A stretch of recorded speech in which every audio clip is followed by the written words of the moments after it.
চট্টগ্রামের হাটহাজারী উপজেলার গড়দুয়ারা ইউনিয়নের লোহারপুল সংলগ্ন মোজাফর তালুকদারের বাড়ির ইলিয়াস পুকুরে পাওয়া যাচ্ছে হালদা নদীর প্রাকৃতিক উৎস থেকে সংগৃহীত শতভাগ নির্ভেজাল রুই, কাতলা, মৃগেল ও কালীবাউসের পোনা। মাছ চাষীদের জন্য মানসম্মত ও বিশুদ্ধ পোনা সরবরাহের লক্ষ্যে দীর্ঘদিন ধরে এখানে হালদার রেণু থেকে উৎপাদিত পোনা বিক্রি করা হচ্ছে। নির্ভরযোগ্য উৎস হিসেবে স্থানীয় ও দূর দূরান্তের খামারিরা এখান থেকে পোনা সংগ্রহ করে থাকেন।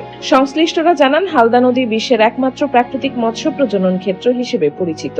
এই নদী থেকে সংগৃহীত রেণু থেকে উৎপাদিত পোনা তুলনামূলক দ্রুত বৃদ্ধি পায় এবং রোগ প্রতিরোধ ক্ষমতাও ভালো হওয়ায় এর চাহিদা ব্যাপক।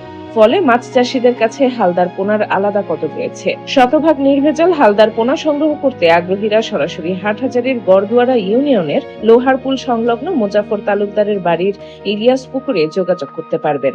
বেশরফ ব্র্যান্ড 3 মাসের রিপেয়ারিং গ্যারান্টি, টেকসই ব্যবহার, ভরসার অঙ্গীকার। এশিয়ার একমাত্র প্রাকৃতিক প্রজনন কেন্দ্র হালদার নদী হইতে ডিম সংগ্রহপূর্বক রেণু উৎপাদন করা হয়। আমরা নিজেরাই ডিম সংগ্রহ করে মাছ বাগান হ্যাচারি হইতে ডিম সংগ্রহ করে এখানে এনে আমরা রেণু উৎপাদন করি। এখন বর্তমানে এই পুকুরের অবস্থা দেখেন কিরকম, কত বড় পুকুর। এই পুকুরে প্রায় আমরা অনেক মাছ উৎপাদন করেছি। ইনশাল্লাহ যদি কারো হালদার পোনা লাগে, অর্থাৎ কাপ জাতীয় মাছ, রুই, কাতলা, মৃগেল, কালীবাউস, যথেষ্ট পরিমাণ মাছ আছে। নির্ভেজাল শতভাগ 100% নির্ভেজাল হালদার পোনা যদি লাগে সরাসরি যোগাযোগ করতে পারবেন, কারণ এখানে সুন্দর যথেষ্ট মাছ আছে। অর্থাৎ এখানে বলার মতনই, এবং আপনারা যোগাযোগ করবেন সরাসরি। আমার নাম্বার দেওয়া আছে এখানে, যে কোনো সময় ইনশাল্লাহ মাছ পাবেন।